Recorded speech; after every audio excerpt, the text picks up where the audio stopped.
AP అన్ని రంగాల్లో అభివృద్ధి జరుగుతోందన్నారు ఏపీ సీఎం చంద్రబాబు. గత పాలకుల నిర్లక్ష్యంతో అవినీతి పెరిగిందన్నారు. తప్పు చేసి సమర్థించుకోవడమే వైసీపీకి తెలుసని విమర్శించారు బాబు.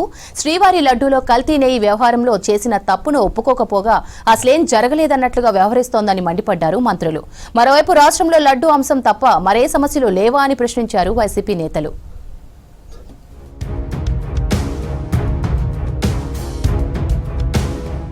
వికసిత్ భారత్ సాధనలో గ్రామీణ డాక్ సేవలు ముందుండాలని అన్నారు ఏపీ సీఎం చంద్రబాబు. పార్సిల్ పంపిణీలో గ్రామీణ డాక్ సేవలను వినియోగించుకుంటామని తెలిపారు. ఏపీ గుంటూరులోని సత్యసాయి సిటీలో గ్రామీణ డాక్ సేవక్ సమ్మేళనం నిర్వహించారు. ఉత్తమ గ్రామీణ డాక్ సేవలకు అవార్డులు ప్రదానం చేశారు సీఎం. కార్యక్రమంలో కేంద్ర మంత్రులు పెమ్మసాని చంద్రశేఖర్, జ్యోతిరాదిత్య సింధియా పాల్గొన్నారు. Government of India is giving money, phase 1, phase 2, phase 3, all integration.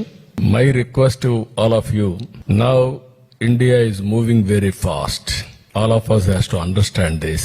Vikasit Bharat 2047. I have seen so many prime ministers, policy makers. No policy maker has thought AI, global conference. Leave alone AI, never they thought about IT also. That is the vision is having. AP Chittoor జిల్లాలో ప్రముఖ పుణ్యక్షేత్రం కాణిపాక స్వయంభూ శ్రీ వరసిద్ధి వినాయక స్వామివారిని దర్శించుకున్నారు కేంద్ర మంత్రి రామ్మోహన్ నాయుడు.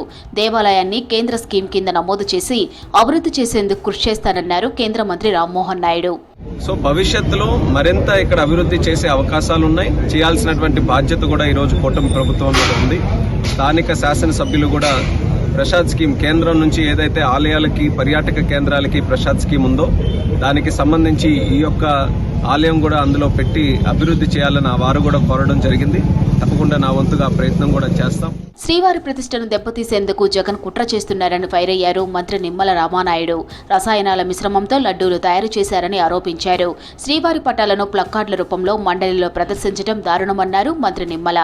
వెంకటేశ్వర స్వామి గారి యొక్క పేరు కానీ తిరుమల తిరుపతి గురించి కానీ మాట్లాడేటువంటి నైతిక అర్హత ఈరోజు జగన్మోహన్ రెడ్డి కానీ వైఎస్ఆర్సీపీ పార్టీ కానీ లేదు అని చెప్తూ ఉన్నా.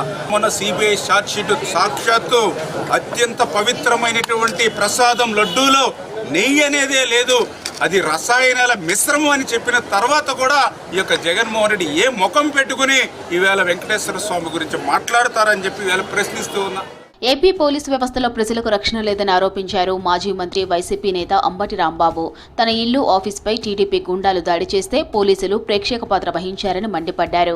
లడ్డూ వివాదంపై చంద్రబాబు తప్పుడు ప్రచారం చేస్తున్నారని విమర్శించారు అంబటి. దోషం చేశారు, తగలబెట్టడానికి ప్రయత్నం చేశారు, కారు దోషం చేశారు, కేసు పెట్టారు, లోపల పంపారు. ఏంటిది?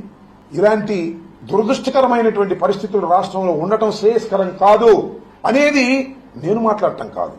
ఈ సమాజంలో శాంతి కోరుకునేవాళ్ళు, ఈ సమాజంలో పోలీసు వ్యవస్థ ప్రజలకు రక్షణగా ఉండాలని కోరుకునేవారు, అభిప్రాయపడేవారు మాట్లాడాలి అనేది నా అభిప్రాయం. AP CM Chandrababu diversion politics చేస్తున్నారని ఆరోపించారు టీటీడీ మాజీ చైర్మన్ భూమన కరుణాకర్ రెడ్డి. తిరుమల లడ్డూ నెయ్యి కల్తీ విషయంలో ఏకసభ్య కమిషన్ ఏర్పాటు చేయడం చట్టవిరుద్ధమన్నారు. నెయ్యిలో కల్తీ లేదని సీబీఐ, వైసీపీకి సంబంధం లేదని సిట్ చెప్పిందని గుర్తు చేశారు భూమన. లేనిపోని సమస్యలు సృష్టించడానికి సర్వోన్నత న్యాయస్థానానికి ఎవరైనా వెళ్తారా?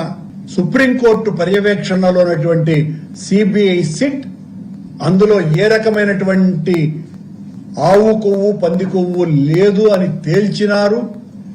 తేల్చటమే కాకుండా దీనికి వైసీపీ నాయకులకు ఏ సంబంధము లేదని చెప్పినారు. మొత్తంగా తిరుమల శ్రీవారి లడ్డూ కల్తీ నెయ్యి వివాదంపై అధికార టీడీపీ, ప్రతిపక్షం వైసీపీల మధ్య మాటల యుద్ధం కొనసాగుతోంది. తప్పు చేయలేదని వైసీపీ, పెద్ద పాపం చేశారని టీడీపీ నేతలు పరస్పరం విమర్శించుకుంటున్నారు.